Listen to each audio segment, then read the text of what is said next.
Selamat pagi, Assalamualaikum warahmatullahi wabarakatuh. Kita akan review sedikit tentang bahaya listrik, seperti yang sudah dibahas terkait atau mengacu pada NFPA 70E ya. Bahaya listrik itu dikategorikan secara umum ada tiga, yaitu electrical shock atau tersengat, kemudian ada arc flash dan arc blast ya. Arc flash ini timbul umumnya karena kejadian konsleting. Biasanya terjadi setelah perbaikan tanpa tes, tanpa diperiksa dengan baik, kemudian dinyalakan, nah itu meledak ya. Sorry, arc flash konslet ya. Arc flash ini percikan, percikan. Jadi kalau pada arus gangguan tinggi, konsleting yang tinggi, percikan ini bisa menimbulkan suhu yang sangat sangat tinggi.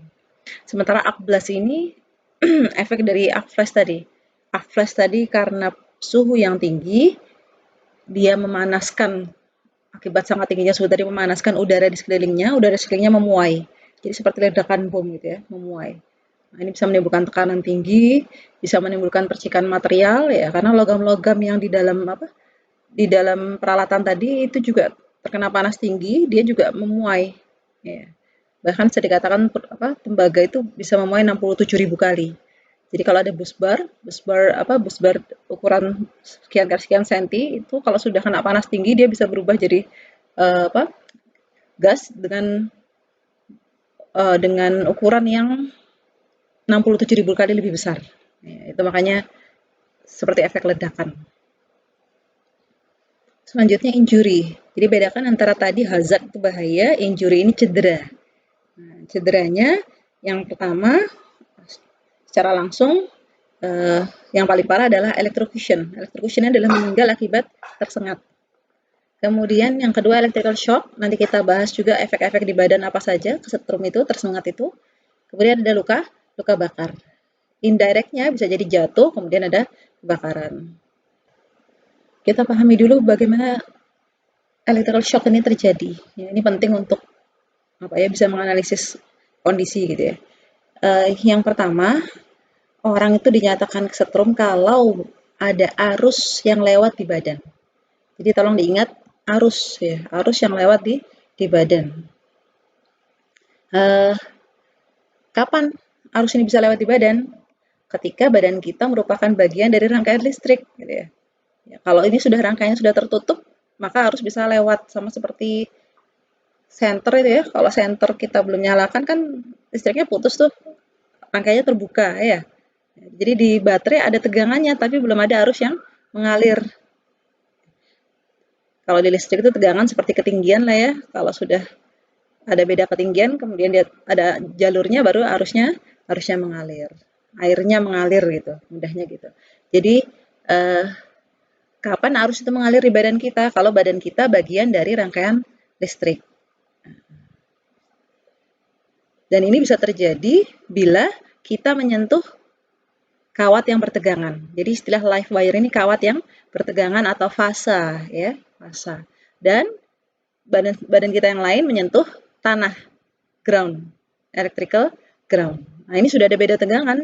Jadi antara di tangan kita ada 220, di kaki kita ada 0. Jadi ada beda tegangan, rangkaiannya tertutup, arus mengalir. Bu, berarti kalau nggak nginjek tanah, nggak apa-apa ya Bu ya gitu ya. Belum tentu ya. Kalau yang kedua kondisinya adalah kita menyentuh satu live wire atau bagian benda bertegangan dan another wire dan kawat lain yang bertegangan dengan besar tegangan yang berbeda. Contohnya apa? L1 sama L2 kalau di 380 itu ya. Sorry, kalau di 3 fase L1 dan L2 itu kan bedanya 380 volt. Kalau L sama N itu 220 volt. L sama PE sama tanah kita itu 220 volt. Tapi L1 dan L2 itu bedanya 380 volt. Kalau kita nggak nginjek tanah pun gitu ya, tangan kanan megang L1, tangan kiri megang L2, itu insya Allah kesetrum. Bahkan lebih parah itu, 380 lewat di jantung gitu ya. Nah, ini ilustrasinya.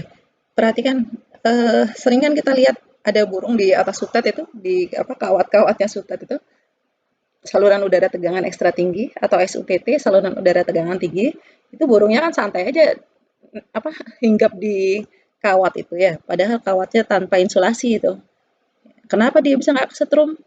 Karena tadi tidak ada beda tegangan. Ya, kaki kanan dan kaki kiri burung itu ada di kawat yang sama. Jadi kaki kirinya 70 kV, kaki kanannya 70 kV, berarti tidak ada beda tegangan antara kaki kanan dan kaki kiri. Pasanya sama ya. Ya, jadi tidak ada beda tegangan, artinya apa? Tidak ada arus yang mengalir. Kalau tidak ada arus yang mengalir berarti tidak kesetrum. Ya. Bedakan dengan orang ini. Orang ini tangannya megang 220 misalnya, kakinya 0. Ya. 220 kakinya 0 gitu ya. Kalau masih ingat rumus V sama dengan I kali R, maka I sama dengan V per R ya.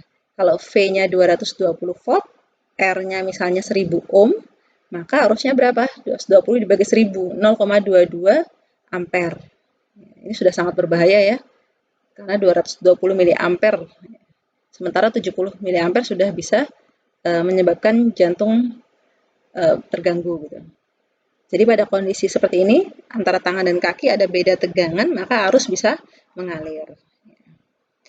Bu, berarti kalau saya pegang N nggak apa-apa ya Bu ya? Seperti gambar yang bawah itu. Secara teoritis iya, karena N itu harusnya 0. Ya. PE harusnya 0, tapi secara praktek belum tentu. Belum tentu. Jadi bisa karena tidak sesuaian tidak seimbangnya beban, bisa karena ada arus bocor dan groundingnya tidak bagus, itu juga menyebabkan kawat yang menurut kita 0, N dan PE itu ternyata tidak 0, ya bisa bertegangan. Oke, jadi kita sudah paham di sini bahwa yang menentukan orang kesetrum atau tidak itu arus, dan arus ini akan terjadi kalau ada rangkaian tertutup. Jadi kalau burung itu kakinya sama-sama di L1 nggak masalah, tapi kalau kaki satunya di L1, kaki lainnya di L2 tentu bermasalah ya, karena ada beda tegangan. Nah, sekarang kita lihat shock severity. Severity ini keparahan. Saya yakin hampir semua orang lah ya pernah kesetrum gitu. Makanya ini kadang-kadang kita menyepelekan, bahaya kesetrum, kita juga pernah kesetrum gitu. Padahal kalau kesetrumnya parah sudah sekali selesai gitu ya. Jadi apa yang menyebabkan parah atau tidaknya? Yang pertama adalah jalur atau path. Jalur lewat mana sih kita kesetrum itu? Badan mana yang kesetrum gitu. Karena ada anggota badan yang istilahnya krusial ya. Jadi seperti jantung, paru-paru, otak itu sangat penting. Ya. Jadi beda nih kesetrum di kepala sama kesetrum di dengkul gitu ya, di lutut. Karena kalau kita kesetrum di kepala itu lewat otak, lewat jantung, lewat paru-paru ya. Tapi kalau di dengkul, biasanya kan dengkul ke bawah gitu. Jadi jalur ini juga menentukan. Yang kedua, jumlah arusnya. Jumlah arusnya. Jadi diingat sekali lagi jumlah arus ya, bukan tegangan. Iya, tapi kembali ke rumus tadi bahwa I sama dengan V per R, memang kalau V-nya tinggi, tegangannya tinggi, kesetrum 220 sama kesetrum 70 kV jelas beda ya. Pasti dengan tahanan yang sama arusnya juga akan tinggi. Jadi kita sama-sama pakai sandal jepit, satunya kepegang 220, satunya kepegang 70 kV itu beda gitu. Karena semakin besar V sesuai rumusnya ya, maka I-nya juga akan besar. Tapi ada juga R dalam bentuk APD yang bisa menurunkan arus. Kita pernah lihat orang yang melakukan pekerjaan PDKB, pekerjaan dalam keadaan bertegangan itu, ya ketemu 70 kV walaupun tidak dipegang ya, tapi maksudnya karena APD-nya sesuai dengan R yang besar, maka arusnya bisa rendah walaupun tegangan tinggi. Ya, jadi diimbangi dengan APD yang bagus, R-nya tinggi, maka arusnya bisa rendah atau aman tadi. Walaupun hanya menyentuh 220, kalau tanpa APD bisa apa? Tadi arusnya tinggi tadi. Oke, jadi keparahan yang kedua ini adalah besarnya arus. Yang ketiga itu durasi, berapa lama kesetrumnya? Kesetrum 3 detik sama kesetrum 3 jam beda ya. Beda. Jadi harus semakin cepat orang dilepas dari tersengat itu semakin baik. Nanti kita ketemu dengan komponen namanya salah satunya ELCB ya, Earth Leakage Circuit Breaker. Ini akan mengetripkan peralatan kalau ada arus bocor, dalam hal ini orang kesetrum. Ya, jadi kalau ada orang kesetrum, dia langsung ketrip tuh. Bukan berarti orangnya belum sempat kesetrum, itu orangnya sudah sempat kesetrum, tapi kita potong durasinya supaya tidak parah. Ya, di sini terlihat bahwa arus 10 miliampere itu sudah bisa menyebabkan freeze. Jadi salah satu efek itu adalah efek muscular efek otot, ya, kontraksi otot. Makanya orang kadang kesetrum itu tidak bisa lepas, itu bukan lengket ya, tapi kaku. Badannya kaku, dia tidak bisa menggerakkan. Makanya kalau kalau ketemu seperti ini segera, kalau cuma dua-dua, bukan cuma ya, kalau kita bisa dorong atau lepaskan dengan bahan isolasi, atau mohon maaf misalnya dengan sepatu gitu aja kita dorong, sebetulnya dia sudah bisa rubuh gitu. Karena dia tidak bisa melepaskan tadi, kaku tadi, bukan lengket ya. Jadi badannya kaku. Kalau arusnya lebih banyak lagi sampai 75 miliampere, ini sudah bisa menyebabkan jantung bermasalah. Ya. Di gambar sebelah kanan ini ada defibrilator. Defibrilator ini semacam pacu jantung ya. Dia menggunakan arus DC untuk apa istilahnya, memacu supaya jantung mau bergerak dulu, cak gitu. Karena badan kita itu sebetulnya di apa dikontrol tuh dengan arus listrik, tapi sangat kecil sebetulnya. Jadi dari otak itu ketika kita mengangkat tangan, ini sebenarnya ada perintah listrik ya, dalam bentuk arus listrik, tapi yang sangat kecil. Ya, jadi hati-hati, 75 miliampere ini sebetulnya arus yang sangat kecil kalau dibandingkan dengan peralatan. Jadi kalau Anda lihat di paragraf yang paling bawah itu, 75 miliampere ini bukan arus yang banyak loh ya. Sebuah peralatan listrik kecil itu bisa jadi mengambil listrik 30 kali lebih banyak. Artinya apa? Kalau arus yang sama lewat di badan kita itu bisa sangat berbahaya. Ya ini ya, jadi ada efek ke badan itu, yang pertama adalah muscular contraction, jadi kontraksi otot, sehingga korban tidak bisa melepaskan diri dari sirkuit itu. Dan yang perlu diingat, hati-hati, kerusakan di dalam badan internal itu bisa jadi lebih parah daripada yang terlihat. Jadi umumnya yang terlihat itu hanya luka bakar kecil gitu ya. Kalau orang kesetrum itu kadang-kadang kalau cukup parah itu bisa di tangan kita yang tersetrum itu bisa ada luka bakar kecil. Jadi luka bakar ini biasanya di bagian masuk dan keluarnya itu biasanya. Jadi listriknya kita pegang pakai tangan, dia membakar kulit karena kulit ini R-nya tinggi. Kalau rumus listriknya P sama dengan I kuadrat R ya. Kalau R-nya tinggi maka P-nya tinggi, panas dia. Nah, itu membakar kulit. Kemudian kadang-kadang di bagian keluarnya, jadi kenalan saya itu sama punggungnya ketika dia kesetrum saat duduk. Jadi saat duduk ini tangannya kesetrum, keluarnya lewat punggung. Jadi punggungnya juga luka bakar. Mungkin kecil kan ya, hanya untuk menembus itu, dia menembus kemudian keluar itu. Nah itu hati-hati, bisa jadi yang di dalam badan itu lebih parah daripada yang terlihat. Ya, jadi istirahat, kalau perlu observasi ke rumah sakit gitu ya. Juga tadi ya, kejadian lainnya bisa kesetrumnya tidak parah tapi dia bisa jatuh ya, terpotong, patah tulang gitu ya. Ini salah satu referensi saja, gambarannya berapa jumlah arus yang lewat dan efek di badan. Kalau kita lihat ini, kalau orang laki-laki dan perempuan terlihat lebih kuat orang laki ya. Laki-laki terkena arus DC itu 62 miliampere baru terasa sakit. Ya, sementara perempuan 41 miliampere sudah terasa sakit. Jadi ambang batasnya tinggian yang laki-laki lebih tahan sakit gitu ya. Lebih tahan kesetrum gitu ya. Kita perhatikan sebelahnya. Kalau AC gimana Bu dibandingkan DC? AC ini lebih parah daripada DC. Kena arus AC itu 9 miliampere sudah terasa sakit. Sementara tadi DC 62 miliampere. Kalau AC yang frekuensi tinggi bagaimana? AC frekuensi tinggi ternyata lebih rendah efeknya ya. Karena 55 miliampere dia baru sakit. Jadi yang paling parah itu yang tengah itu, 60 Hz AC. Yang di dekat kita, di rumah itu 50 Hz AC. Ya, itu yang paling berbahaya.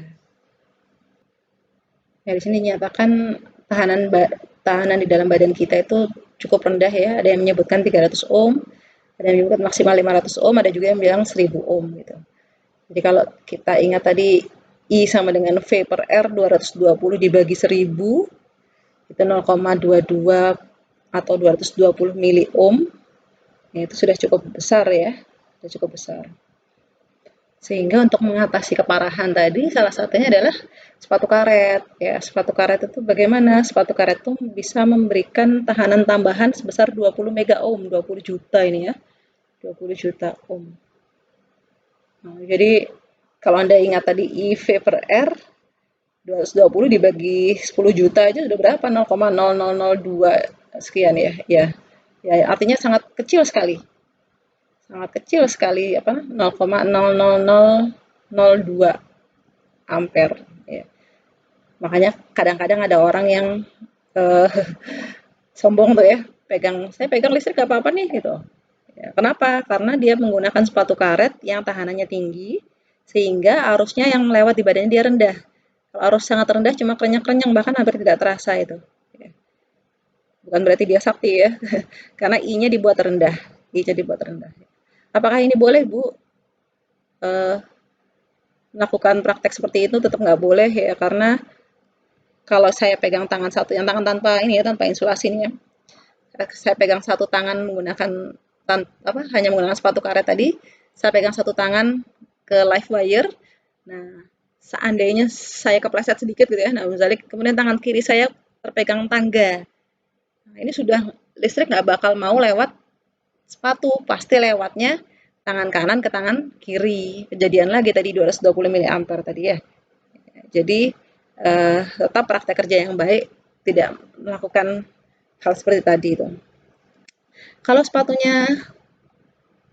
kulit ini lebih rendah sedikit, 100 kilo, 100.000 ohm, sampai dengan 500.000 ohm, tapi sudah lumayan ya, sudah lumayan. Tapi hati-hati kalau sepatunya basah, karena air itu sangat menurun, air itu kan konduktivitasnya sangat bagus, ya. Resistansinya rendah, jadi tahanannya rendah. Ya. Artinya apa ya tadi? Kalau tahanan rendah, arusnya bisa tinggi. Karena kulit ini bisa menyerap air ya, dibandingkan dengan karet. Jadi untuk pekerjaan listrik yang terbaik adalah karet. Oke, selanjutnya cederanya burn atau luka bakar. Ini yang paling sering terjadi, umumnya terjadi di tangan memang ya, karena kalau setrum kan biasanya dalam kondisi memegang listrik tadi. Ada tiga tipe luka bakar. Yang pertama electrical burn, ini tadi ketika kita menyentuh peralatan listrik tadi, listriknya lewat di badan, membakar kulit kita tempat listrik masuk tadi. Kemudian yang kedua arc burn ini akibat percikan, arc flash tadi. Karena arc flashnya suhunya tinggi, maka kena ke badan itu menimbulkan luka bakar. Yang terakhir istilahnya thermal contact burn. Thermal contact burn ini luka bakar akibat kita menyentuh peralatan listrik yang panas karena listrik. Jadi peralatan listriknya sudah panas, terus kita kena peralatannya, jadi panas nih yang bikin luka bakar. Contoh paling gampang itu setrika itu ya. Setrika itu panas akibat listrik, kalau kita sentuh kita luka bakar. Oke, yang terakhir hati-hati dengan terjatuh akibat tersengat ya. Jadi tersengatnya sedikit, kaget, jatuh. Bahayanya efeknya patah tulangnya karena jatuh, meninggalnya karena jatuhnya itu. Ya. Insya Allah itu saja, semoga bermanfaat. Assalamualaikum warahmatullahi wabarakatuh.